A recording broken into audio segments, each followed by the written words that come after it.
if you could nominate like someone to be gifted something, PR wise, who would you gift and what would you gift them? I would say Ali D with all of the baby stuff. Just all of it. Just all of it. Because she's got 3. She's got triplets. She's got 3. Yeah. That's a lot. What about you?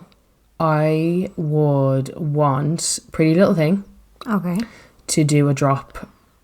I don't even think they do. Do they do menswear? Maybe Boohoo Man. Let's say Boohoo Man. Okay. Boohoo Man. I would love for them to give Reese Creed a drop. Reese Creed. Bit of context, because I don't follow Reese Creed, Limerick, 22, I think he is, 21 or 22. Okay. Iconic icon. Okay. That's all I'll say. His clothes, his outfits, the detail. An iconic icon. He would be my idea of heaven to see a haul on. And also because he's so excited about everything. Okay. I can't relate. I don't follow. I can't. I'm sorry. I just can't relate. Just give Ali D all the baby stuff, please, and thank you so much. Thank you so much.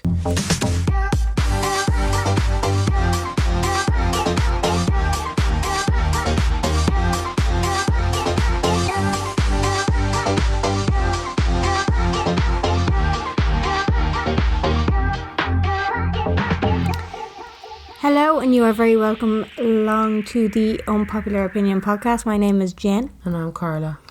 And this week we're talking about claim culture in Ireland.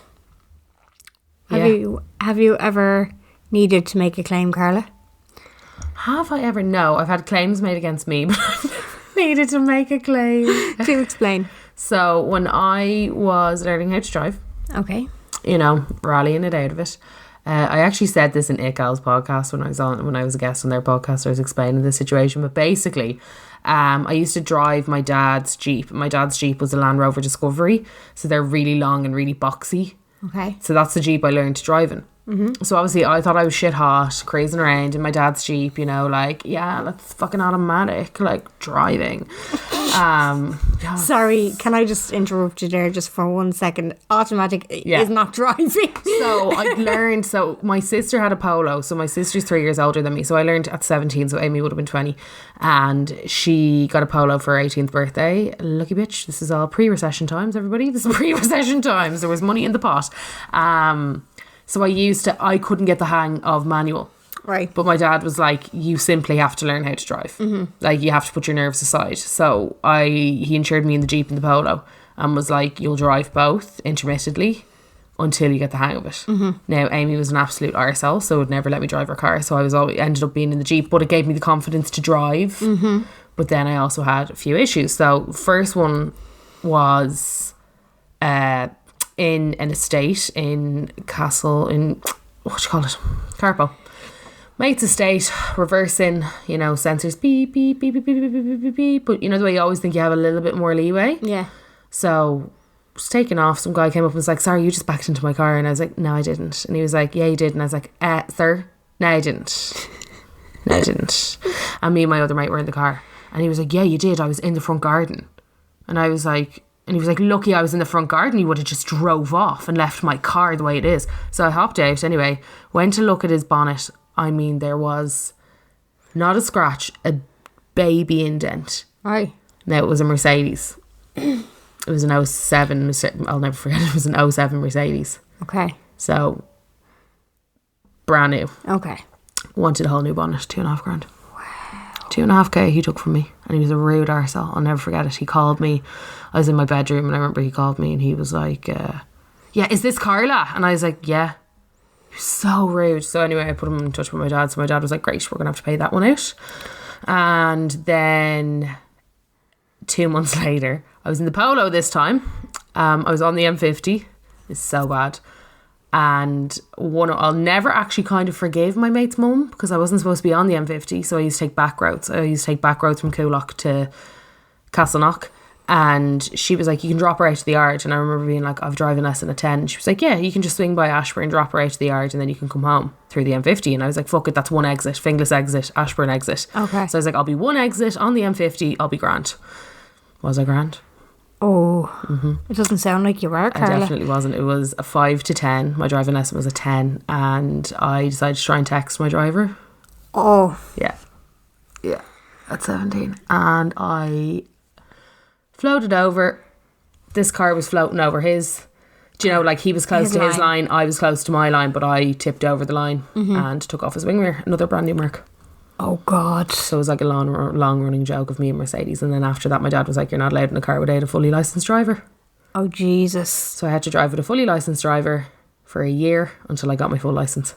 And then obviously this is back in the day when that rule was never... you actually did have to if you were a learner, did you? It was kind of like... It was a bit more It was relaxed. Suggested, but it wasn't imposed. It was just Do you know what I mean? It was recommended. just very, like, recommended. Like, well, obviously my dad was like, clearly there's rules for a fucking reason. You're after costing me another 2.5k. Oh, my God. So, but funny thing is, the guy who I floated into the lane knew my granddad really well. So he was like, just pay for the electrics to be rewired, which like, otherwise he could have done us for like fucking serious money because it was a Mercedes. So he could have been like, he took off the wing mirror, he scratched it, blah, blah, blah. He's like, just pay for the wing mirror to be rewired. But obviously they followed me home because I was coming off the exit. And they followed me home. My driving instructor was there. It was a fucking mess, lads. It was such a mess. Jesus. And then the other guy, the prick, the first Merc guy, went bankrupt in the recession. Good for him. Chuffed for him. To play devil's advocate, if you had bought a brand new Merc and some little 17-year-old was after backing up in her dad's Land Rover, what would you have done? Not being a prick. No, I totally get that. But it looked like if I could... It was like someone's thumb had just gently pressed on it. Right, okay. It was like if you were like pressing into a bit of dough. It wasn't like you would have to shine a torch on it to see the indent. Right, okay. You would get more in Blanche Car Park. Yeah. Do you get me? Or even a panel beater could have probably... I mean, you could have got a fucking plunger from the fucking toilet. Yeah. I mean, it was tiny, and one of the lads that I knew was a mechanic, and he worked in a Porsche dealership in town. And I remember he came out and he was like, no, I'm using my own mechanic, I'm only going to Brady's. And I was like, robbing bastards, right? Yeah, whatever. Oh. Like, he did it so... He was... I can't even begin to explain how mean and how horrible he was. Yeah. And I get it. Like, it was my fucking fault. But at the same time, I can't begin to explain. I was just like, well, there's your comeuppance, you big prick. Well, I don't agree with anybody being a prick. Like, I think there has to be some sort of level of understanding. Unless if somebody did it intentionally or if somebody got locked and ploughed into your car and... if it wasn't an accident, like if it was an intentional thing, that's the only reason you would have to be a prick in a situation like that. You'd need to have some sort of understanding. I'm glad it was that. I will say I'm really glad it was that, because obviously some really serious accidents. I learned my lesson on being on my phone at the age of 17. Like, I learned, like, and all my friends, well, a lot of my friends say that I'm a really safe driver, I'm a really clever driver now, but that's just because I had such a shock to the system. I don't think I've actually ever been in a car with you. I'm always driving. Drive. Yeah, but you like to drive. You're the driver. I just thought that I'd like to drive. I have no fucking choice because I'm pregnant. Yeah, true. That's true. That is true. No, even when we go for food and stuff like that, we always take your car. Yeah, I think it's just because it's closer to the road, though. Yeah.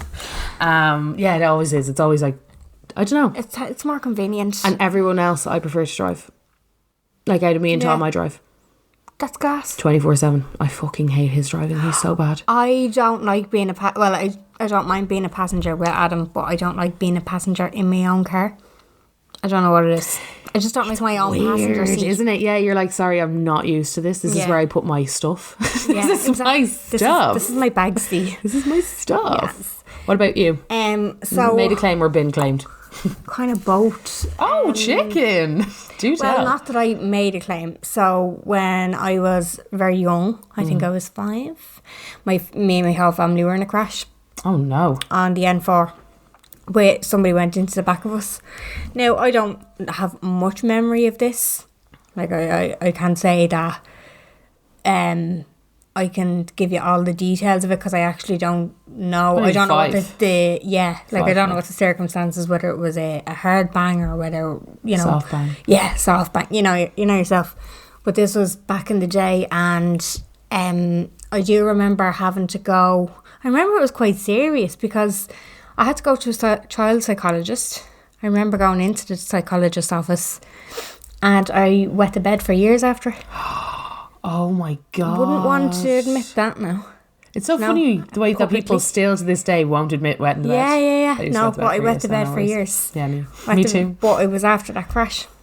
So when I turned 18, I got a claim worth like, I think it was 13 grand. Wow. Yeah, because of that crash when I was 5, and I ironically bought a car out of it. Crazy. Yeah, could buy me a little Corsa. But yeah, no, it was obviously a genuine claim. It wasn't like that it was a dodgy kind of thing or anything. I don't remember any of the other details. Like, I know my sister, if I got money, my sister obviously got money. I don't remember her getting her money or my mum and dad getting loads of money or anything like that. But I do remember it's funny, I actually remember being in the courts because I remember asking the question about, you know, the white wigs that the barristers wear and stuff like that. I actually remember all of that. And I remember the psychologist's office because there was 2 doors. You had to...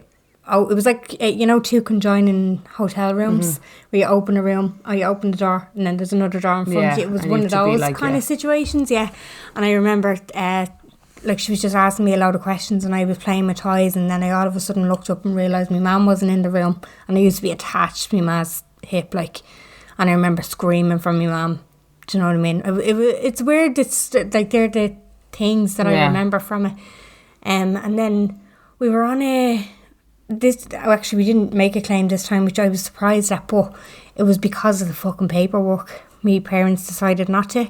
So we were on a family trip on the way down to Killarney, and the whole car was packed up. My dad has a racing bike. He's mad into the Tour de France and all that. That was on the back. That was like, you know, on a bike. Yeah, the rocks. Holder on the boot, like. And we were in a dare, and we were on a back road, stuck in traffic. The weather was fucking horrible.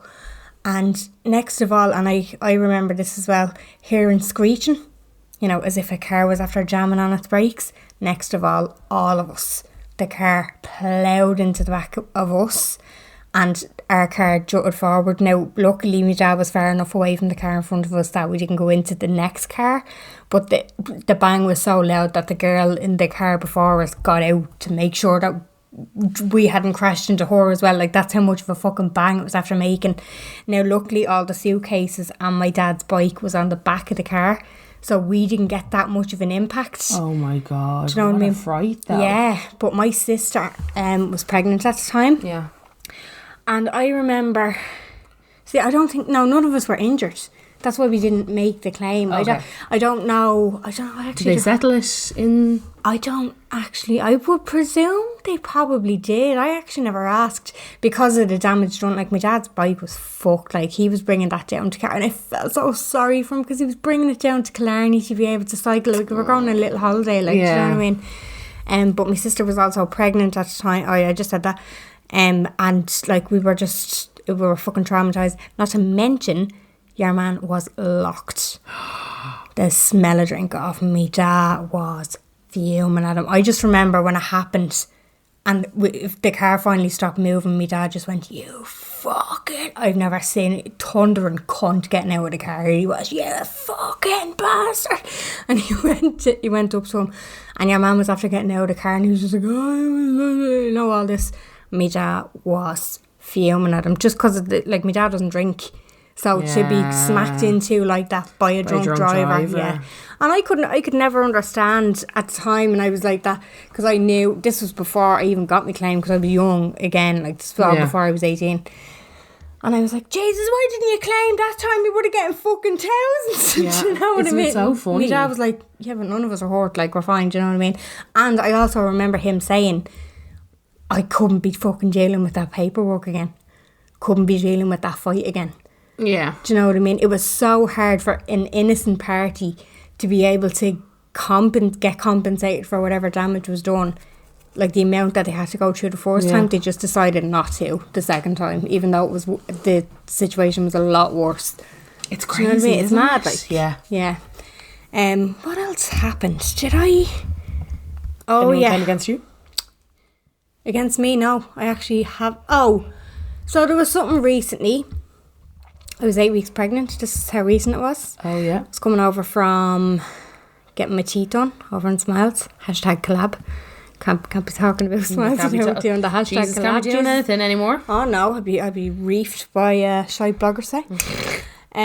But I was coming out. Sorry, opening my Canada Coke there. Getting her refreshments.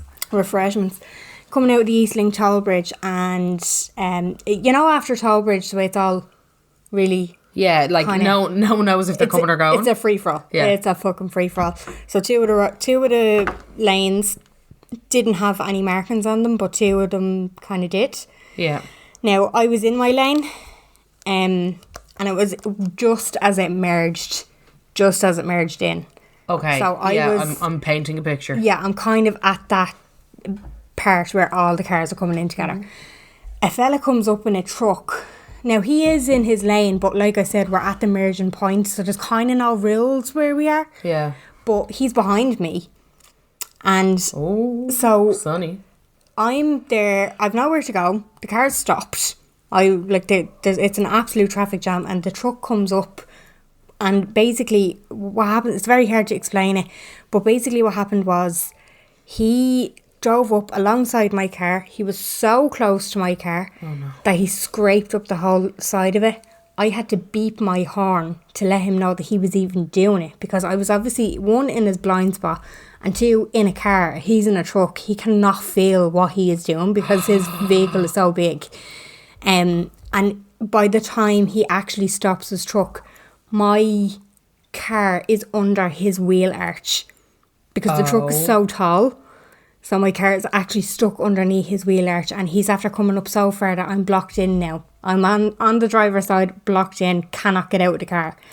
And he gets out and he comes around the corner and he's just like, "What the fuck are you doing?" Completely blamed it on me.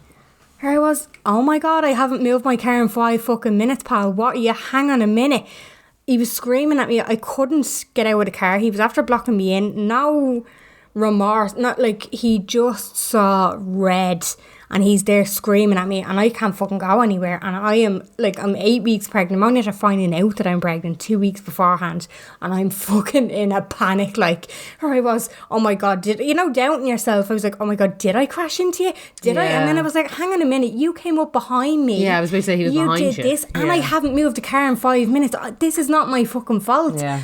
But the amount of back and forwards that he did. So we're there for a while, we're waiting on the guards or whatever. All the pictures were taken. An investigator got involved from my insurance company. Your man is to blame. He's, like, there's no doubt about it. Your man is to blame after what happened, like CCTV and everything. He is to blame. My car, it's not that damaged. I wasn't gonna go about fucking claiming bleeding thousands of them or anything. I would have likened, just because the boot is a bit dodgy now when you're opening it, and obviously that's the car that I have to use when I have a baby. I'm going to be using the it's not going anywhere. That's your car. Like, do you know what I mean? Any collabs out there for a car for Jen?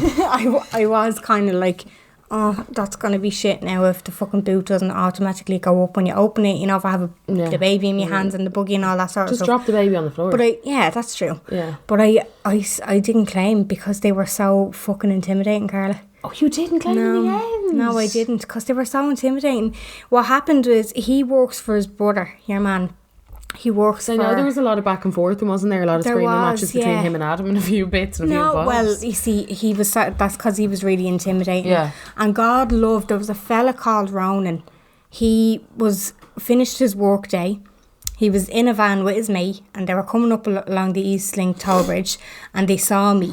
And this fella Ronan just gets out of the passenger seat. He tells his mate to go on. He's going to wait with me because he can see me crying and I'm on my own. Oh, how fucking Some cute. people are just decent humans. Oh my God, he was so nice. Like, he was so nice, and he waited there with me until Adam came up, and then I was kind of a little bit, like, obviously I was very emotional, and I was saying, oh God, it's not even that the damage is that bad or that the situation is that bad. It was just the way that he reacted. Like, he scared the living shit out. Like, this man is in his 50s. Do you know what I mean? Like, angry 50s. Yeah, no, like, he really fucking intimidated me. And Adam, like, obviously, like, we're pregnant now. He's gone into full fucking daddy mode. He was like, I'll fucking kill you. Don't you be talking to my other half. Like, the fingless came out. Like, jumped out. Do you know what I mean? Yeah. Now, nothing happened. You shouldn't get violent or anything like that. But he was sickened over the way that he was after treating me. But your man waited with me. That was really nice. We waited on the guards. All that was to blame. But then, like, when it was all said and done, like, we exchanged the insurance. He still wasn't accepting liability. Yeah. I wasn't going to accept it because I just knew that I wasn't at fault. I was in my lane, I hadn't moved the car, he came up from behind me. I knew that I wasn't at fault. But at the same time, because of the way it went down and because of the way he intimidated me, and I knew that's what he was doing so that I wouldn't claim, I knew that's what his angle was. Yeah. If I intimidate her enough, she won't claim off me. And it fucking worked, because the next day... Oh yeah, this is what I was about to say. He worked for his brother. So the brother owns the company, and the brother rang me, and he was really reasonable, and he was like, so listen, this is what your man is after telling me is after happening. What's your side of the story? And I told him. And then the venom came out. He was like, yeah, well, you're kind of to blame. Like, he said that you weren't in your lane. And I was like, sorry now, were you there? And he was like, no, I wasn't there, but no, I believe my brother and all this. And I was like, hang on, I'm not going to continue this conversation with you. We're not there. You're taking the word of your brother. Of fucking course you are. Like, do you know, I was like, I'm not engaging in this converation. You can deal with the guards. Like, the guards were there. They saw everything. Like, they saw the scene. Because we didn't move, like. And then the investigator and all that. And even though the investigator said that I was in the right, I still didn't claim. My boot's still fucked, like. Could you claim now? I think I can up until October, but to be honest with you, I just don't want the hassle. I really don't. Even though he's after getting his way, and that annoys me. I know, like, do you know what I mean? I wouldn't tend to be the type to take it lying down, but at the same time, I just not fucking... I don't want the hassle, like... Do you know what I mean? Even though I'm in the right. I'd end the fucker. It's just something about... It's the way, I think... Like, Ireland itself has just such a wink, wink, nudge, nudge kind of like thing when it comes to claims, I think. As in, like, they're like, go, get your bits, get what you're worth, get everything that you can, like... Yeah, you always hear people... people being like, you can claim for that. You can claim for that. Yeah. And it's become such a thing, but I think it's more the attitude about people being in the wrong and doing wrong. That's what fucks me off. Yeah. I don't know, like, we put it out there for people's opinions and experience in this, both in actual, like, genuine claims and false claims.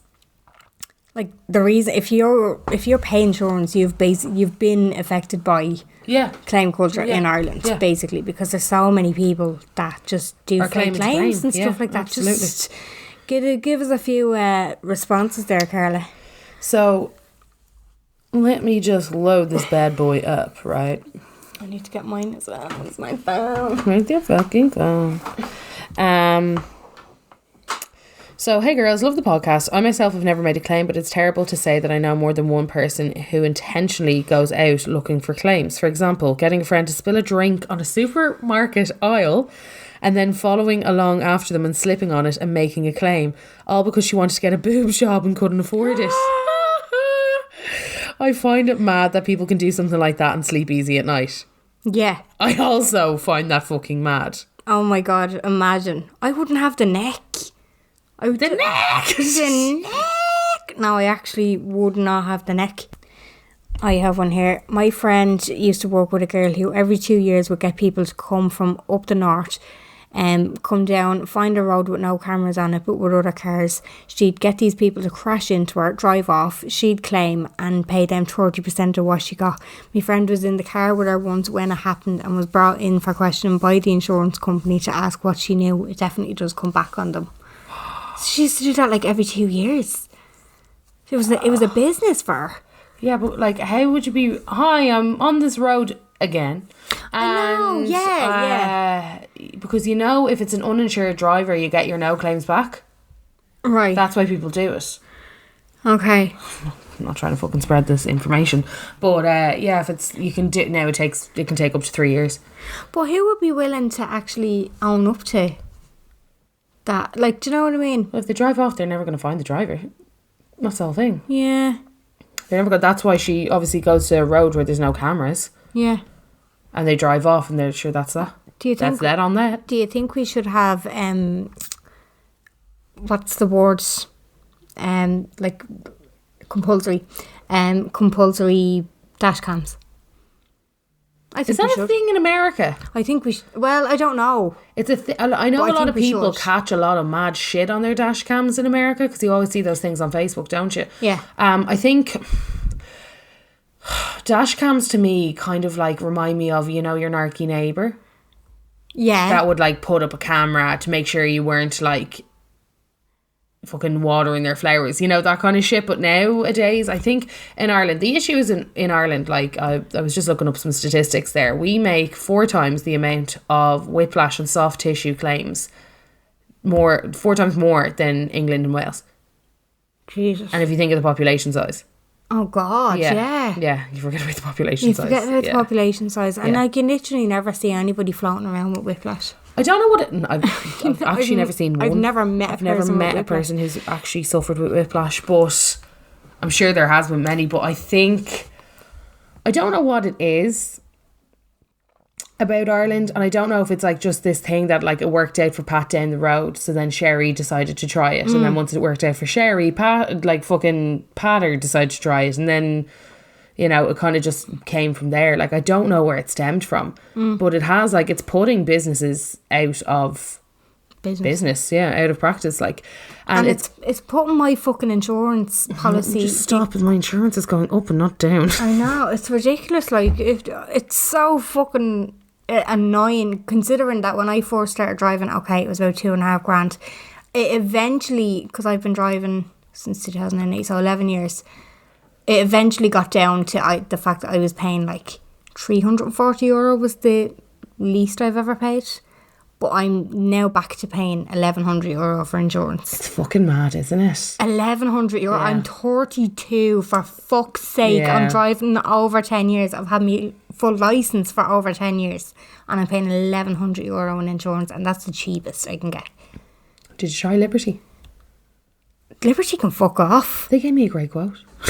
No, the cheapest one is Boxy Mode. And like, fuck off. I'm not a learner. Oh, like, no, with the box. You put the box in the car. No, me arse. No. I think, so basically all this time, the reason why we decided to do the podcast is obviously because claim culture is massive in Ireland, but also the news of Oktoberfest. So I said this last week, but Oktoberfest will not be going ahead this year as their claim went from $2,000 to $20,000 because of their insurance went from $2,000 to $20,000 because of 3 people last year slipping, falling and claiming. And I think they were awarded up to 80 grand or something. Yeah, that's how bad it's gone. So that was kind of what spurred us on. I was just having a look there, and Spar in town, not the Golden Spar, the one across from it, beside the Gaiety kind of area. Their insurance has gone from 4 grand to 40 grand, and he said if it goes up anymore, he will have to close the store. Oh God, yeah. Because people, he said, one guy ran in, was looking for change for the bus. They couldn't give it to him. He ran back out, slipped, fell, claimed. Another fight was happening, and the fight fell in, and they cut their head on one of the things because the fight fell into their store, claimed. What? Yeah. See, it's stuff like that. It's shit like that you're actually like, what is wrong with you as a human being? Like, how do you have your little manual out and you're trying to figure out what the fuck is going on? With cars, I think it's totally different. We cannot fit, because of how expensive the motor industry is in Ireland, we cannot afford to fix our cars without getting our insurance back. Like, you just can't. No. Like, you're getting quoted nowadays fucking $2 grand to replace a key. Yeah. It's too much. It is. It's ridiculous. It's madness. Also, what pissed me off, and obviously it's a lot more complex than this, but it goes back to my logic and in a recession, my car would just print my money. But that's my logic on the recession, if you're looking how to fix it. Yeah, my simplistic view on life. Oh, if it was only so easy. But what always pissed me off about insurance policies is that if you don't claim, why do you have to pay a fucking policy number every year? What do you mean? Like, I pay, say, over my lifetime for car insurance, I have paid well and above 20 grand. Oh, yeah. But, like, my first insurance policy was 2.5 grand. I've never claimed off my insurance policy. Why am I paying every year? Why doesn't everybody just have a set amount for themselves? If they need it, they can just get it back. Like, where's this whole thing, I have whiplash, I need 20 grand shit coming out of? Yeah. Do you know what I mean? Like, if that wasn't a thing, you wouldn't get people doing it. I'm trying to, so you don't think you should have to pay insurance at all? No, not that I don't think you shouldn't. I think you should have to pay insurance, but I think everybody should have kind of nearly like a savings thing. That money is there for them. I know these businesses, they insurance, maybe, I don't know if there was infrastructure there and they were state run and they weren't fucking for profit. Yeah. You know what I mean? Then it could work like that. Obviously, these businesses need to make money and they need to pay staff and all the rest of it. But if it was done like that, if it was done that you you invest into your own thing should something happen, I just think that'd be a lot. Like a pension. Do you know what I mean? Oh, I got you. So you're talking about more like a... For like they'll give you some, you'll give them, it's kind of almost matched and it comes out of like a bureau almost. Yeah, nearly like that. But I just don't see the point in me paying €1,100 a year, each year, every year, year after year, and I'm not claiming. 12 years. Yeah, I'm not fucking... Not that I'm not benefiting. Obviously, it's going to be great if I do ever need it. But where's this whole thing coming out of oh, I broke my arm and I had to get a new car. Give me 20 grand. Well, sorry, no.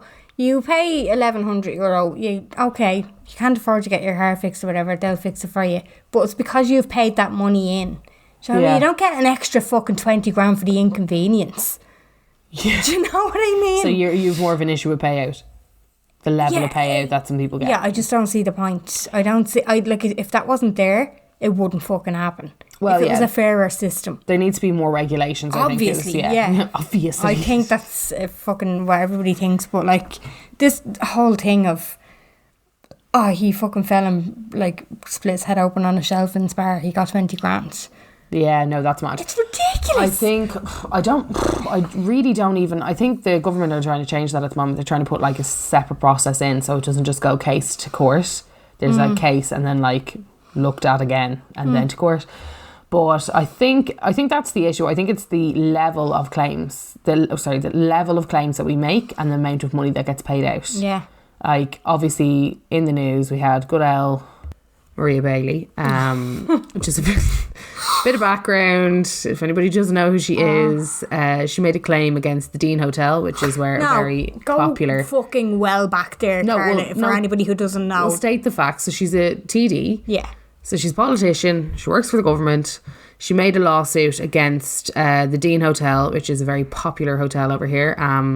They have a restaurant called Sophie's, and outside Sophie's they have two up to your knee wooden swings kind of thing to get a photo with selfies in the background. Little Mrs. Perry took a photo with her fella there. It's very gorgeous, very Instagrammable. But she unfortunately fell off the swing and tried to sue. I think it was for 65k, 60k, 65k, around that little number. Proceeded to say that she couldn't run. Mm-hmm. She damaged her... She took part in a marathon arm, 5 weeks later or something. So she was holding a wine glass on her bag, hence her falling off. But she said that wasn't... We didn't need to talk about that. That was just, a lady and doing her bits. And then she tried to run... she tried to run 3 weeks later. She ran a mini marathon, but said she was out of work for 5 weeks due to her injuries of falling off the swing. Now... I can't exactly remember in what order it happened, but someone picked up on the story, published the story. I think it was about to go to court. It was the local elections. That's what brought it all on. Yeah, it was the local elections, and poor El Maria just hasn't ever been able to recover since. No, and she dropped the claim as well. She had to drop the claim. She was basically put pressure on. She was also she was demoted, wasn't she? Leo demoted her. Did he? Yeah, he demoted her. She was head of something, and he demoted her. Well, yeah, because it was obviously horrific PR for his political party. Yeah. So basically, she got stung. It was really bad. But then also, when she was interviewed about it, she tried to kind of backpedal and say it was... There was no signs there to tell her how to use the swing. Yeah. That's what it was. That was it. There needed to be a sign up. So she obviously, throughout her traumatic experience of falling off the said swing... This knee-high swing. The knee-high swing for her... And it's not even a swing, it's a rope and a plank. Yeah. You couldn't swing on it. For her Instagram photo, she, in that time, managed to scope the place out to make sure that there was no sign. Yeah. To tell her how to use the swing. With her glass of wine in her hand. A 40-something-year-old woman. No, what age 40, is she? I think she's in her 40s, yeah. How to use it. Just, there was no sign. So obviously... Oh, fuck off, Maria. Jesus Christ. See, that's the shit. That's the shit that pisses me off. Yeah. If she did not... But do you not think it went well because of how scarlet she is and the fact that, like, she's actually put into a box now? Yeah, but if there was no local elections, it would have never come out and she probably would be 60k richer. This is the thing. And she knew to go for 60k. Yeah. This is what I'm saying. Well, she had a background in solicitor. She was her background. Yeah, she was a barrister. Yeah, barrister. But this is how. Oh yeah, and she had experience in like injury claims. In injury claims. So like, if you have a fucking injury claims lawyer or solicitor or somebody definitely with experience in that background doing this shit, it's like, you know how much money you can get. This is where it's after getting to. You know you can get that, so people are going to fucking do it. I just think if it wasn't an option, it wouldn't be done. People would be paying fairer policy prices. Like, do you know what I mean? Then innocently, if you do genuinely need them, that's what they're there for. But at the moment, I feel like I'm just paying into those fucking scroungers' pockets. Like, do you know what I mean? And I do totally get that. And I think another thing about, you know, claim culture is people forget how much it's taking a toll on small Irish businesses and also little things like adventures and adventure centres and horse riding centres. Yeah. When you're paying those prices, lads, you're paying because of the insurance. You're not paying because they think their horse is worth fucking 30k. Yeah. You know, when you're riding the Schoolmaster pony that's been there for 30 years, you don't think that they feel that. Yeah. It's because of the level of insurance. Yeah. That's it. And there is an awful lot of insurance. So Rathbeggan Lakes Family Adventure Park in Meath has closed now for good. No, it hasn't. It's back open. Oh, did they get back open? They got back open. I did say this because one of Adam's friends they were all planning on going up to Rathbeggan Lakes, and I was like, is that not closed? Because I had heard that as well over insurance. And she was like, no, it's back open. So they're after coming to some sort of... It was 40k. The insurance for it? Oh, God. 40k. Yeah, so something's after been solved there because it is back open, but it did close last year and everybody thought it was for good. So something's after been sorted there. Well, then there you go. Here's me being like, and this is what happened. I have another one here. I had a fella cycle full speed down a hill into the front/side of my car while I was waiting at a stop sign. 5 months later... Ooh. He made a claim saying that I knocked him down. His injury report came back saying that he had no injuries, no loss of earnings, etc. But because he had a quote-unquote witness, he got to pay out the money. He got to pay out money, sending my insurance 4 times up from the normal price, flash for cash. It's a claim society we live in. So he basically got somebody to say that he saw it happening, and that's how he got away with it, even though there was no injury report. If there's an injury report, nah, fuck that. Nah, that's bullshit. Like, I'm sorry, but that's horse shit. That he still got the money, like. Yeah. Yeah, I know. It's... what the fuck, like? I've got a good one here. Okay. I work in motor claims for a large insurer. Oh, this was on I saw that DM earlier. And the claim culture is rife as ever. If anything, it's on the increase in the small to medium bracket, say 10 to 40k payouts. Serial claimers claiming rings have copped that the larger ones cause more scrutiny, so they're going with less severe injuries. Interesting. When we have a fraudulent claim, it can go 3 ways. 1, throw a small sum of around 5k, they call them nuisance claims, and hope they fuck off. What? So they still give them 5k even though they know their chances? Well, I suppose 5k, and if you're paying 1,100 a year, like, I mean, and you're one of thousands and thousands of people that, you know, I suppose 5k to them is not really a lot in an insurance company.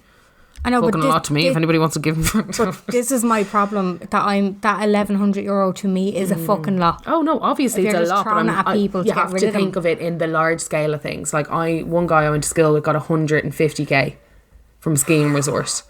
Now he fucked his leg. Yeah, and he had to get some serious surgery done, but like 150 grand. I know, it was a lot. 2, get investigators on them and let them know you've concerns, and sometimes they do walk away. Okay. Interesting. 3, don't let on and let them continue in the lie and try to fight in court. These are usually the claims where we have a lot of evidence on them either doing a staged accident, not injured. Social media catches so many people out with public pages, God, yeah, or mixing up their story. If going to court, if we lose, we usually end up paying more than what the injuries would be, as legal costs are ridiculous, but we need to make a stance. Each insurer has a few people who will stalk all internet public presence. So let's say you done darkness into light. Your page might be private, but that's a public page and people can be caught out giving it sucks. Oh my God, I want that job. Same for the local paper. Also get a load of tip-offs from scorned women. Oh, rats. Rats out. Also get a load of tip-offs from scorned women on the insurance confidential line, or from the older generation, whoever hears a story in the pub or shops. Oh, I love it. That's, do you know, that is brilliant. Thank you. That is brilliant. Thanks for that DM. Interestingly, I put up a poll on my personal Insta earlier on, and I just basically asked for people's. I said, do you know anybody that has ever made a false claim? If so, what was the situation? Ooh. Was it a case of fake injury, etc.? We're talking about claim culture on Ireland on the podcast. Second to that, and I put a poll up, second to that, given that false claims contribute a lot to rising insurance costs, would you ever report a false claim if you had the proof?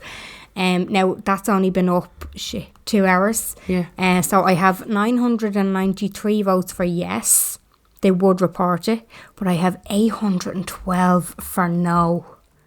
And like, keep in mind, I said you would have the proof. You know that they're false claiming.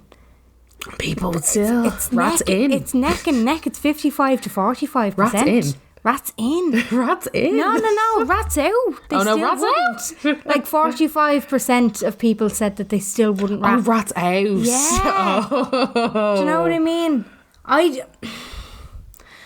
Look, here, listen, I'm not going to fucking take the high road. I think it would depend on place, time, the fucking person. all that other shit. And the person too. How much of a serial... It was some little tick. Yeah. Yeah, best believe it. If they were a serial offender that was getting away with fucking murder, I probably would be like, right, enough's enough, you're getting caught now. Yeah. Do you know what I mean? If they were a little prick, didn't deserve it, absolute arsehole. If I knew somebody was doing it as a once-off, I probably wouldn't put my neck on the line to go and rat them out, to be honest. Even though I complain so much about rising insurance costs, I can see where those people are coming from. Why do you think we've a claim culture? For the exact reason that I said, because of what you can get. Yeah. But why, what do you think drives us to want, like, to lust after that kind of, like, got away with it scot-free vibe? I don't think it's got to do with got away with it scot-free. I think it's got to do with these people think that it's a victimless crime. They think that they're getting this free money and there's no victims involved at all.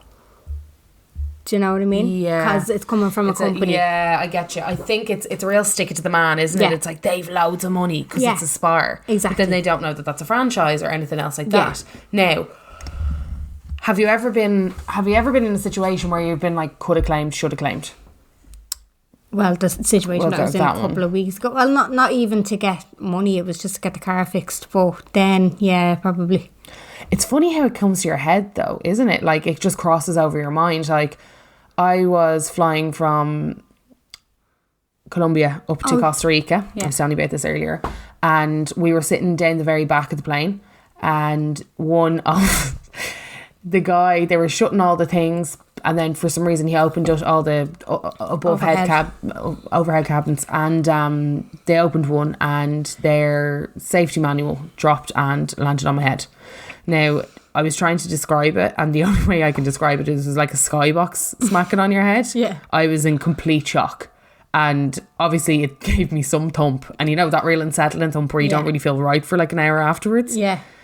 And they just picked it up, didn't say anything. My mum was like, oh, sorry. And just put it back up. And me and Tom were just sitting there. We were both in such shock. Yeah.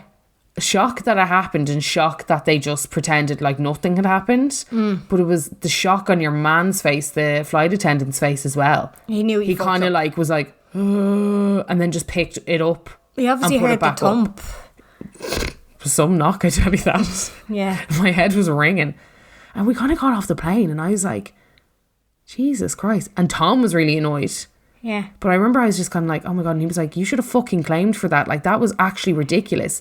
The way he treated you. He was like, whatever about accidents happened. But he was like, it was the fact that he just picked it up, put it back and just pretended like nothing happened. Yeah, yeah. He was like, what if that hit you in the wrong place? Like, what if you were knocked out? How would that kind of went ahead. But I was like, oh, language barrier, all that other kind of stuff. But looking back, I'm like, yeah, fuck them. You know what I mean? Yeah. Because it's more the treatment afterwards that really fucked me off. Yeah. Like if they came over and they were like, oh my God, I'm so sorry. Like, oh, gee, you know, you'd be like, yeah, don't know. You know, Irish people are like, no, don't worry. Don't you dare. I'm sorry. I'm sorry for sitting here. I'm the idiot. I'm here. I'm so stupid. But would you say that has had a lasting effect on you, as in you're traumatised, you have now permanent brain damage? No, but I'm spiteful. Okay, you see, I'm petty LaBelle. This is where I'd be coming from. I want my pettiness to be pettified. This is where my whole thing with this is, if something, an injury has a lasting effect, a detrimental effect on the rest of your life, absolutely claim, get compensation for it. But like that, if something just fucks you off, piss off with the claiming. True, and I totally, I mean? totally get that. I think that was just one of those instances where I was like, I could have. Yeah, I could have. Yeah. Could have claimed for that Avianca Airlines, you big stick it to the man corporation. We're after fucking spending the savings on this trip. We might as well get a bit back, you know. Excuse you now. I could be getting a 5-star accommodation. Yeah. On you. How dare you? You crazy things. Yeah. The only thing that I do think it's like not right, but it's something that not a lot of people know about. I find it so funny, especially in Ireland, when it's like clam, bled and clam. Yeah. Is if your airline delays your flight for more than 4 hours, you can get up to you can get a lot of money. What? Yeah, as cheap as 250 and as much as I think like 1,500. What? Yeah. And it's so funny because it happened to Tom's mates were over here for a stag, poor things, and they got delayed from 9 p.m. to 7 a.m. Wow. And 3 of the lads claimed and one of them didn't, and he was just like, not worth the hassle, don't want to do it, not worth the hassle, not ours. And I was like, fucking claim, they left you on a floor in the airport. Yeah. Nobody gave you any information. But there's all these little companies that are like, ever had a delayed flight? Come and talk to me. You know what I mean? Yeah, did you ever hear the ones, have you been missold PPI? But that's another thing. I remember growing up, getting the Skybox. Do you remember when you first got the Skybox when you were younger? And all the English channels, and you're like, wow. Yeah. And I love it. It's so cool. Injury lawyers for you. And it was everything. Every second ad I'd say was about insurance or claims. Ever had a trip at work that you felt wasn't your fault? How was it not your fault? You tripped at work. Yeah. That's what I always wondered. So I'm kind of like, is that where people picked it up from? Was it brainwashing from those ads in 2004, I'm going to say? They still happen. I don't watch ads anymore. They do still happen. I don't watch any ads anymore. I watch internet TV. I don't watch that much TV anymore, but when me and Adam lived in around up in Summerhill, we kind of had telly on in the background. You know, you'd be doing your cleaning and you'd have your English stations, mostly music stations, MTV Babe and stuff station. like that. Yeah, that as well. Babe station. But VH1, all that, you know, the kind of music stations. And like that, every single second ad is for either pensions or injury lawyers for you. It's all about that. But it's at the same time, and I get it, compensate for loss of earnings or, you know, a short-term thing. Mm-hmm. But don't go claiming 50 fucking grand because something fucked you off. Or you got a bit of a headache. Even that whole thing of being, okay, I would imagine they were fuming to be delayed from 9 until 7. You would be fuming. And if you were to miss out on a wedding or if you were to miss out on work for that, then compensate for that. But at the same time, what fucking effect does that have on you for the rest of your life? Fuck all. Why are they paying out so much money? I do get that. And I think it's funny. Have you ever heard of any group incidents? A group? No. So one of my friends was actually involved in one. Her and her friends, I think they were 12 or 13. They're at the bus stop, about to hop on the bus, obviously, and a guy came up onto the curb and knocked them all over. Now, she was the last in the line. Okay. Do you get me? So she was the back of the queue. Yeah. So say if there was 4 or 5 of them that got knocked down, she was the least injured. Yeah. But the most injured girl had to have a hysterectomy. Oh my God, 13 years old? Had to, it fucked her. Now, she got a lot of quid. Well, deserved. Oh yeah, deserved. And apparently it was really bad because his wife came obviously and was like, he's epileptic, he's not supposed to be driving the car. Christ, and it was just, I think it was more the fact that she was just so Yeah. Shook. Felt guilty as well. And felt probably. guilty. And I think he was just going around the corner. Oh, Jesus. I think he was just going from like here to the shop kind of vibe. I don't think he was like off on his big like scoot and boot. I think he just was like, I'm going to just float up here to the shops. Yeah. And my friend was the very last in the queue. And I think she got 20k. Right. And she had like a cut and a sprained ankle. Okay. You know? But then, is that just because of the trauma of what she had seen and the trauma of being in that accident? Yeah, and like, I get you. You know, it's but this is what I'm talking about though, detrimental effects on the rest of your life. Like say, even for instance, that crash that I was in, pissed to bed for years after it. Yeah. Do you know what I mean? Like that did obviously have an effect on me. Like my mad didn't bring me to a psychologist for the fucking, for a show. Mm-hmm. Do you know what I mean? Like it did have, so like that was why that money was there for when I was 18 or whatever. Mm-hmm. That girl, if she had any sort of psychological damage like after it, 20k is probably fucking nothing. Well, I think also you have to think about like the parents. Like imagine her mum up the walls. Yeah. Wouldn't you be? You'd be like, you wouldn't let your kid leave the walls. house. You'd be so all over the gaff. Yeah. So all over the gaff. Yeah. I've got one here. And it's funny because it's just what you're going back on. Just about like if it's not detrimental to the end of your life. Hi, I made a claim against Aldi when a staff member accused me of stealing a full trolley of food, screamed at me as I walked out the door, and then refused to look at my receipt when she realised she had done wrong. I was humiliated. So what do you think about claiming in those kind of... It depends on how much the claim was. Do you know what I mean? Yes, but, and I will say this...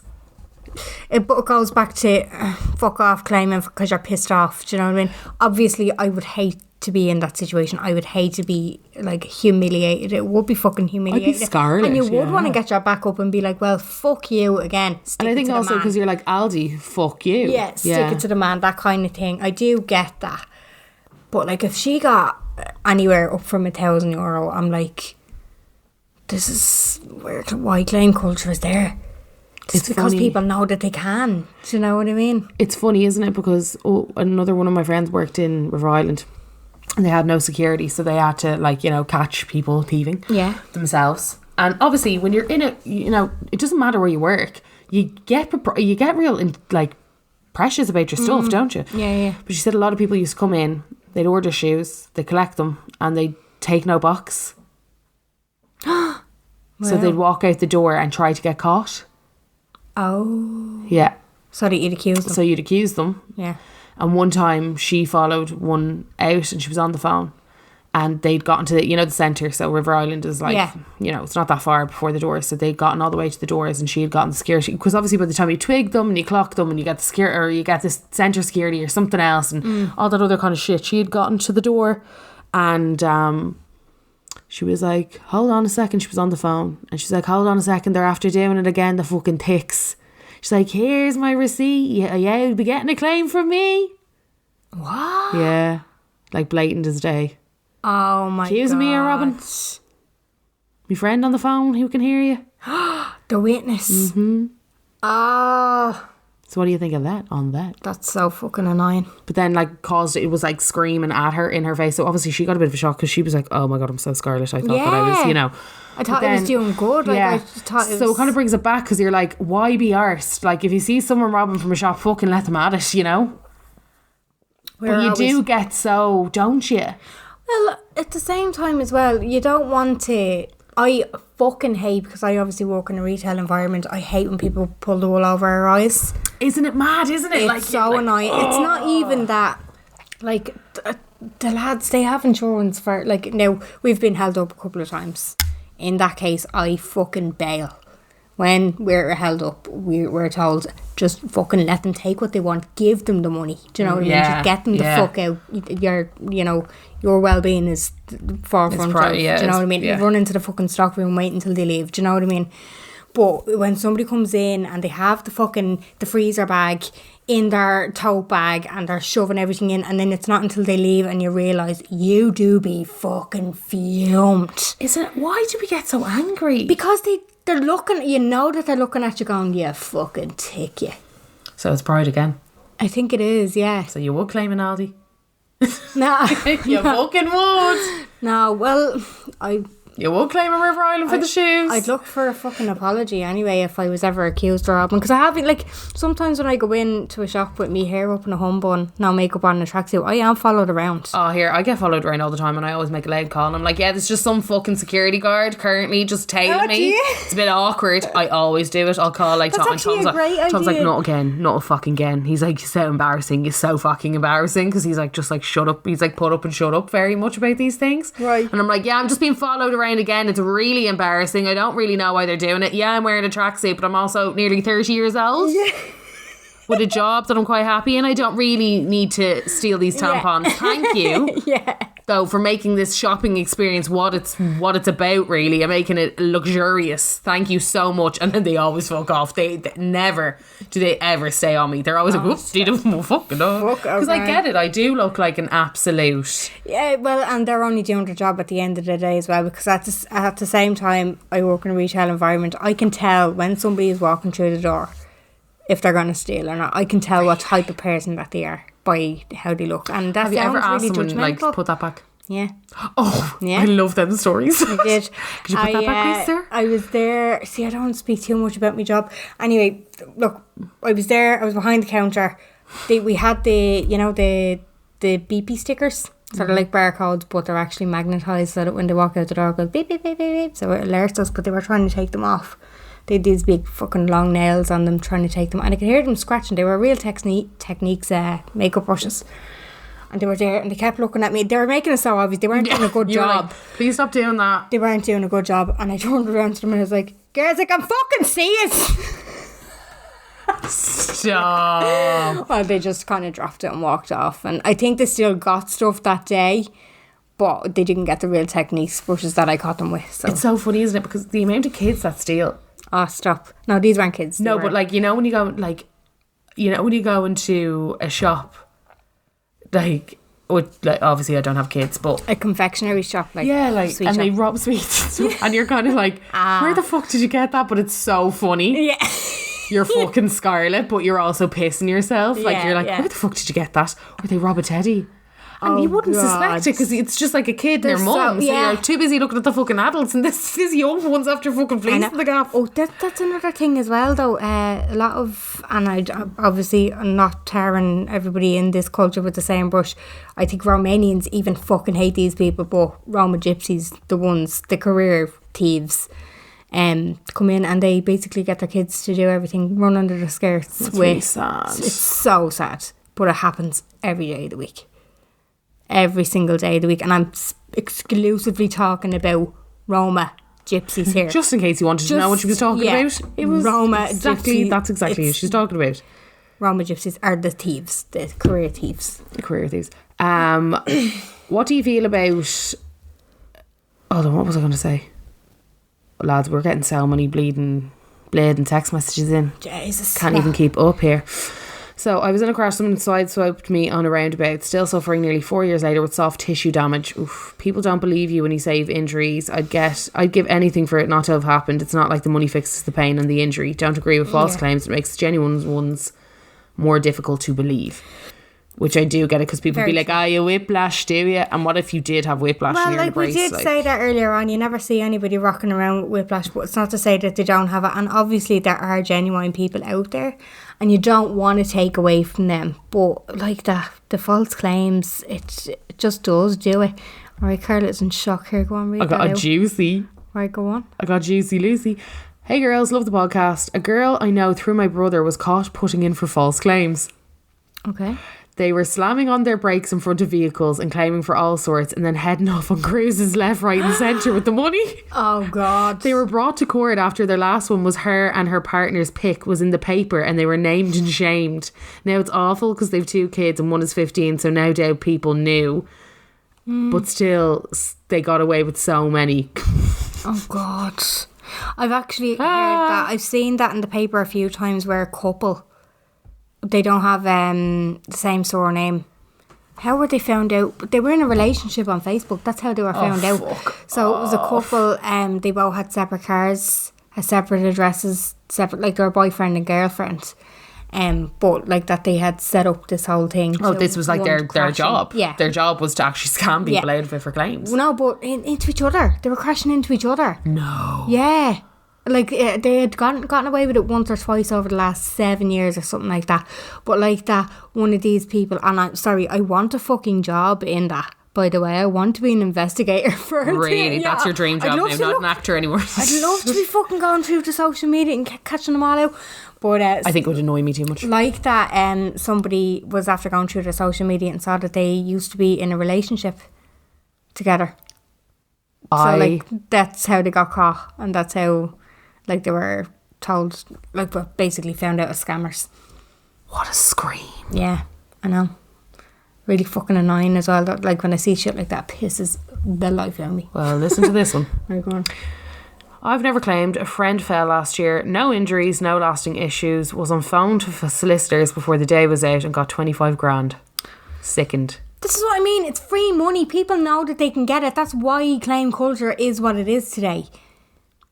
And It's then people crazy. don't feel like there's no guilt from that person now because they feel like it's a victimless thing. They're just getting free money. It is a victim. Like, they do feel like it's a victimless crime, but it comes back on them eventually. It comes back on them eventually, and it comes back on every single person that pays a policy to that insurance company. Yeah, definitely. But I think when it's so hard to kind of like put it into context, isn't it? When you're like, when you don't see, it's like a... That's what I mean. Like, that's what I'm saying by victimless... Yeah, crime. But they're not even thinking of it as a crime. They're probably thinking that they're entitled to it. Oh, I've had a hard life. I might as well do this. I never do anything like this. Do you know what I mean? They're probably going, no, I'm really innocent. I never do anything like this. Could do it with a bit of money, like. It's funny, isn't it? Because then you've other people. I've one here. Claim culture is alive and well. I broke my kneecap. Oof. 4 years ago at a music festival, I was knocked over by someone being chased by security. And first thing most people said to me after that was, you could claim for that. Not even a how are you. It was the furthest thing from my mind. It completely baffled me. Yeah. You broke your kneecap. Yeah, that's fucking horrendous. Because of security as well. Yeah, because of if it's like your knee will probably never be the same. Like, sorry to say it, but your knee will probably never be the same. Leg injuries rarely are the same. Maybe look into that. Yeah, I have one here. My mum was involved in a collision where she clipped a cyclist. No injuries, just hit the wing mirror. All was fine. Hospital bill paid for damage to bike and all new cycling gear got for him as well. Texting regularly. Something changed then and he got solicitors involved. Dad actually knew him from cycling and he was up on the bike the following day. He then claimed he was thrown up onto the roof and had suffered back pain. Insurance wouldn't fight the case for some reason. He got 22k for exaggerating his story. Mad, isn't it?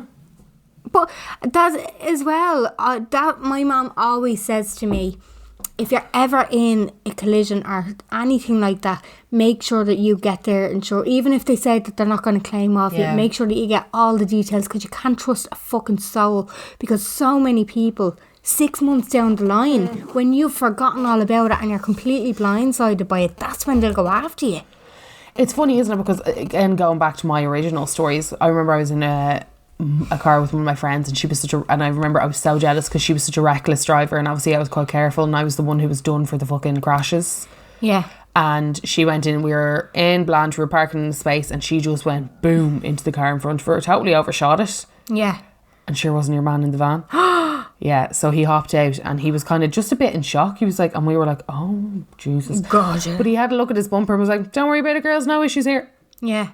And I was like, now if that was me in the fucking car, I'd bet you anything, they fucking sue me, fucking raging. Yeah. But this is the thing, I wouldn't trust somebody like that. I would insist on exchanging details. See, and again, soon after my few issues, my mum, I'll never forget it, she got a brand new, I hated that car so much, it was a convertible Megane. Okay. And I was like, why did you get a convertible fucking Megane? Like... in silver, my most hated colour. But she was in Castleknock Spa, notorious for tight parking. And a guy reversed into her, scratched it. But he came out and he was like, she said he was white. Like, absolutely in such shock. And he was like, he didn't have a lot of English. And he was just like, she was like, he was as pale as a ghost, like white, and he was just so devastated. Aww. And he was like, oh my God. And she was like, here, don't worry, just relax, let's chill out, let's have a look, like, let's see what the crack is, we'll be fine.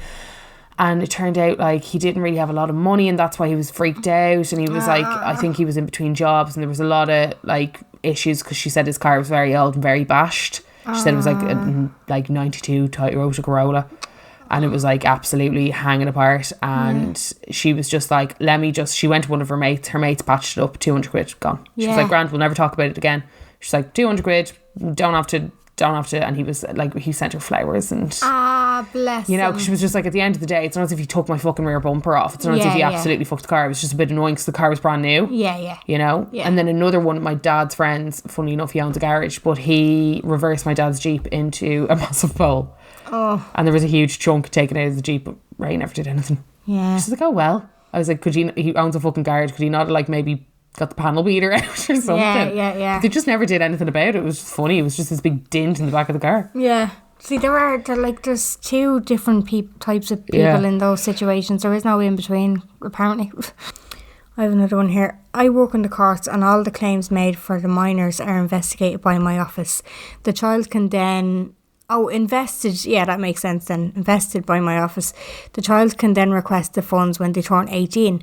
Some children have 5 and 6 different cases due to their parents claiming for everything, as they view it as easy money. Judges are awarding far too much money for silly claims. If someone's life has changed or needs a lot of care, etc., then claim by all means, which is what we said earlier on.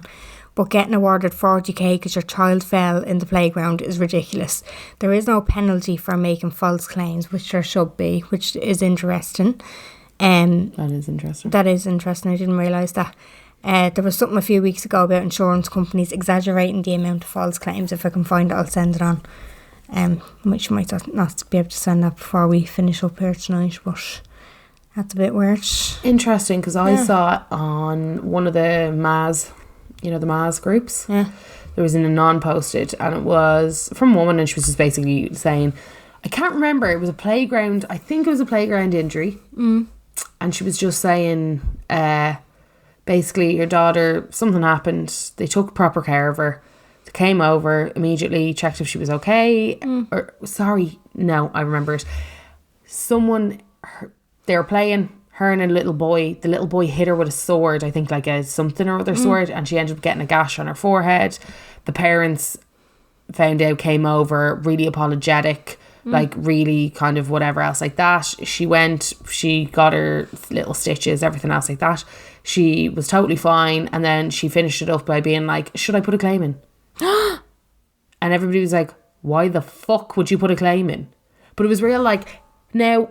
it was the way that she was even writing it. She was like, no, they were totally fine. They came over, they made sure she was okay. They asked all the right questions. We went to the hospital. The hospital said she was totally fine. She got like maybe, I don't even think she might not have even got a stitch. She was just bleeding at the head. She got double checked. She got checked over. Should I make a claim? People like you, if you're listening, mad. You are the fucking problem. But I remember I was reading it and I was like, where's the catch? Where's the catch? You know, and you're like, okay, where's the catch? And everybody in the comments was like, so you're telling me that it was the perfect crime. That it was, everything was totally fine, but you're wondering, and no wonder you're posting it as anonymous. Yeah. Should you make a claim? They're like, fucking no. Children get hurt, they fuck around, they do stupid stuff. There's nothing wrong with her. So, and you're saying, and she was like, I mean, there's absolutely nothing wrong with my daughter now. Should I make a claim?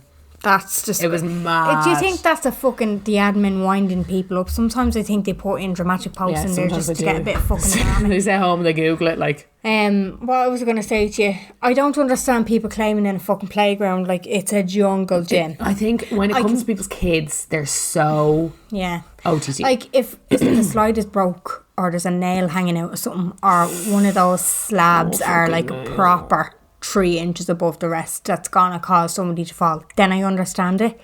I can't understand people just claiming when their kid falls off the top step of the ladder. Like, don't let your kid up there. Rough enough. I'll tell you a story, right? I'll tell you a story. So when I was younger, I was in the tennis club. I was 6, We were in the tennis club, Castleknock Tennis Club, and downstairs in the reception area, we're all hanging out there.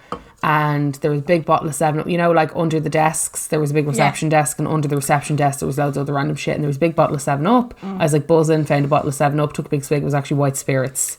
Oh. Spent the night in Temple Street. Wow. Was totally fine. Yeah. Grant. Like, obviously nothing happened because that was back in the day. But like nowadays, would that be something that people would claim for? Saying that it was kind of negligence on their behalf, having white spirits in a 7-Up bottle in an open area in public? Oh yeah, but that's a health and safety issue.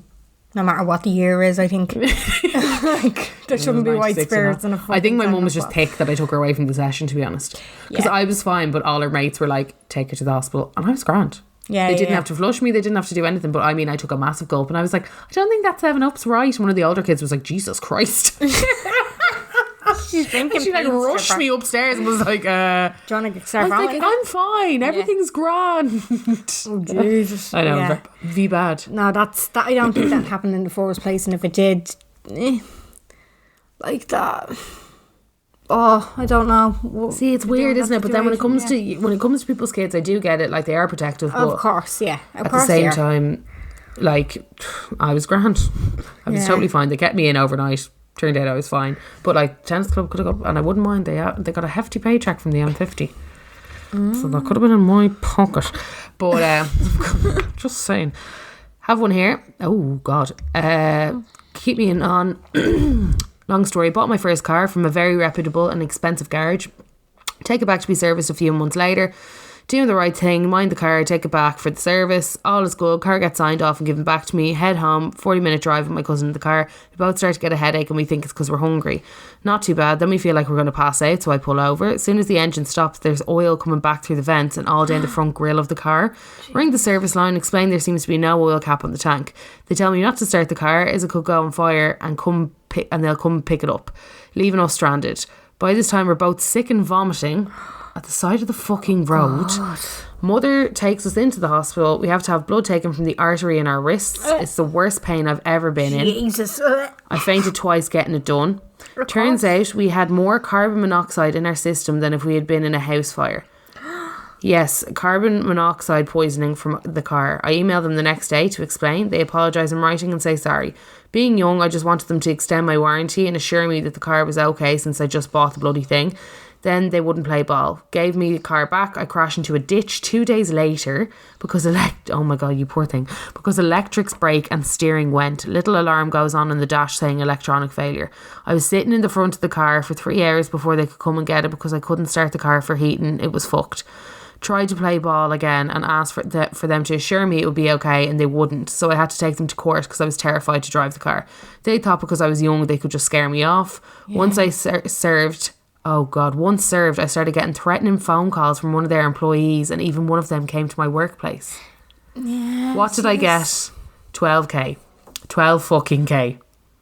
You deserve more, to be honest. Now, for me, it wasn't about the money. If they had swapped the car, extended the warranty like I asked for the 5 years I was paying for it, I would have been more than happy. But no, I almost died. I was about to say it was more. That was very life-threatening. Twice. You crashed. And you'd got sick on the side of the road. Yeah. And carbon monoxide, for fuck's sake. All because of the car. Almost died. So did my cousin. They treated me like shit and intimidated me. I had to trade the car after and carry the finance because I was because I was terrified to drive it. People slip in Tesco and get 70 grand for it. Not a bother on them. But I got fuck all. To this day, when I get my car service now, I double check the oil cap before I drive it, and if I smell anything funny, I have to pull over and check. Even on the motorway, claim culture's gone to the dogs here. It's actually a joke, and for people who have genuine cases, they get nothing. I never wanted to sue because all they say is you'll never have luck for it. But I have no choice when they kept saying the car was fine, but it wasn't. Oh God, that is absolutely fucked. That's really rough. Why wouldn't they just guarantee it for her? Because obviously the car was fucked. But like, why wouldn't they just replace it for her? The car is obviously dodgy. But at the same time, there's because of the claim culture in Ireland, it's the liability. People will not take the liability. Look at what happened with the BMW recalls. One of my friends' car has been pulled back now 7 times into the garage. They keep sending her back out, pulling it back in, sending it back out. She's left without a car every single time. Yeah. It's a fucking joke. Yeah. But they won't accept any more liability, so they're just like, yeah, no, it's fine now, it's fine now, it's fine. fuck's sake. And then, like, you're kind of given a timeline. It's like, right, well, it's not fine now. I need it back into the garage. And you're fucked. Like, yeah. It's not normal. Like, you understand human error. Well, do you? I like that. I had heard the story before and obviously don't know word for word, but similar story. They brought their car in for a service, or I think they were to get the tyres replaced, and whatever mechanic it was didn't tighten the nuts properly. Oh, no. Yeah, you know, like they're supposed to put them on and then you hear the wow, wow. Oh, yeah. Wow. They didn't do that, whatever it was. And we are so scientific. They were that wasn't even a good impression of it. Wow. That was like a cat. That sounds like a wow. Been a bite there. Wow. But this person, it was a fella that used to hang around with one of the lads. I used to, a friend of a friend, but he, like that, they didn't tighten the nuts on the car properly and he used to run in the corner and his car basically fell. Apart. Just gone. It just fell like a fucking child would fall off a curb. Like it was the front tyres, like the car fell. And like that was down to human error. I can't remember what the outcome of that was, but like the shit like that does happen. Do you know what I mean? It's funny because he wasn't hurt. Yeah, well, that's not even like he was. This was back in the day. Imagine just turning in the corner and being like, bam, bam, bam, bam. Yeah, nope. Back in the day, like we used to all have like the cars that we used to fucking have back in the day. We all used to go on convoys. We were the gang that all had our own cars. Do you know what I mean? Honda Civic or what? What was it? I think it might have been. Do you have a Star? I don't know what. It might have been a Skyline. Do you have a little Mitsubishi Colt? I think it was a Skyline actually. It was proper. Petty goods. By racers car, but shit like that does happen, and it's down to human error. And like, kind of feel like if I was a young fella and I was putting all that money into souping up my car, I probably would fucking sue the bollocks out of them for like that negligence. You know yeah, true. I mean, if you were mad into your car is like essentially now part of the curb. Like she gone away. I think there's loads of, like, there's fucking loads here. Apparently everybody's been affected by it somehow, way, shape or form. But as in the way that they know someone or have made a claim or anything along those lines. I think just it all kind of boils down to the fact that, like, when will the government actually realise that there needs to be a regulation? Is it going to go as far as like this whole landlord bullshit where they just basically let them away with fucking charging what they want, when they want, how they want? Or are we going to like have Ireland on its knees? Why is it that we have to let things go on their fucking knees? Why is there no infrastructure in the first place? It's just, why are we still living here, Carla? I'm sick of it. I'm sick of it all.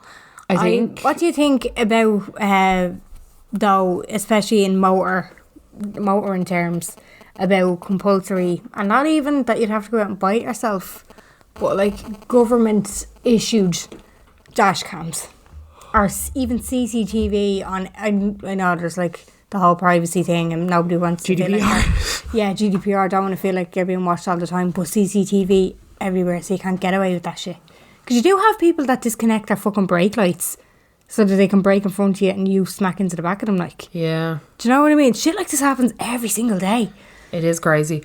I don't know, like, I do get the whole dash cam vibe. Yeah. I think it'll probably become built into cars. Yeah. It should. Yeah, I think it will eventually get there. Like, it'll be kind of like, you know, that, I think it will go that way. It just seems like one of those really extreme things, though, doesn't it? Like, it's like you need a fucking dash cam because that's how wild people are. When it comes to motor claims, I think everybody knows you go into the back of them, it doesn't matter. But like, I do think that's a fucking bogey rule too. Someone comes into the back of you and you're like, yeah, but what if you're actually stopped? Like, yeah, you're after or what if the something's fucking like, yeah, what if something actually, you know, it's not really your fault, but you get me. So I do think there's a lot of that. But then, I don't know, it's such a complicated matter and I do get it, but I just think it's gone far too far. It's like people fucking slipping at Oktoberfest and just being like, I'm going to actually sue and getting like 25 grand. Yeah. And 60 grand and 50 grand and all this other shit. But it's also solicitors. I think it's like there's loads of legs to this. Do you get me? Because solicitors are obviously going to push for it. They're going to get a reward from the legal fees. Keeps their world going around. Yeah. You know?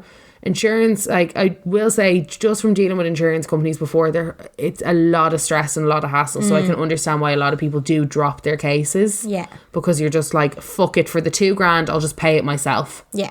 So I can see that kind of side of things. I just think it could just be simplified so much more if there was legislation put in and regulation. Yeah. You know, it would also create jobs. Definitely. Absolutely. I agree. I think we've a few too many messages to be reading out now on this one. Yeah, well, I mean, we're hitting 120 here. Yeah. I don't want to bore your fucking arse out now. Yeah. I think that might be all I really have to say on the issue, because I'm actually getting really wound up, and it's a Friday night and I want to be able to sleep tonight. Yeah. On an Aperol Spritz. Thank you so much. What are we talking about next week, Carla? So next week we're going to talk about brand boom. Brand boom. Brand boom. PR agencies, oversaturation of fucking tan and eyelashes. All that internet brands. All that stuff. Basically we're going to be talking about how, like, not so much about retail, but about how much brands have kind of taken over, how easy it is or how hard it is to set up brands, you know, little things that come with it, everything along those lines. We want to hear your opinions on it. Do you love the fact that everything's really accessible now because there's so many different internet brands? Do you love the fact that everyone's kind of like, you know, it's not that it's not so hard to set up a business nowadays, but there's a lot more accessibility when it comes to information. Is it accessibility or is it oversaturation though? Jen's literally like, fucking over, yeah. So that's what we're going to be discussing. So give us your thoughts. Do you feel like it's an oversaturated market? Do you feel like everyone and their nan has a brand, has a thing going on? Do you feel like there should be some kind of, I'm not going to say barrier, but I'm going to say some kind of, you know, regulation when it comes to what it has to be to set up certain things? Do you know of some epic Irish brands that you want to give a little shout out to? Please let us know. We would love to give them a shout out on our page and also on the podcast. Something that you feel like doesn't get enough value, I suppose, that it should, because it's a really good idea. Yeah. And let us know what you think of brands' ethics as well, because you'll often see brands sponsoring or partnering up with different things, like podcasts. Let us know. Let us know what you think of like, these aren't necessarily like, it doesn't have to be a beauty brand, it could be like a restaurant brand or a franchise of, you know what I mean, like loads of random shit, brands. So let us know your thoughts on it. You can text, WhatsApp us on 085 725 2127 or DM us on the Insta to the Unpopular Opinion 2019. Yes, basically. Also, thank you so much for all the love on our pod with Fanula. Oh yeah, that was a really good one. Our first guest. We could have kept going for ever and a day. Our studio was way too comfy. We're back in Ray's house, unfortunately, for the moment, but you never know, guys. So thanks, Emil. Just thought I'd say that at the end. If you reached this far, well done.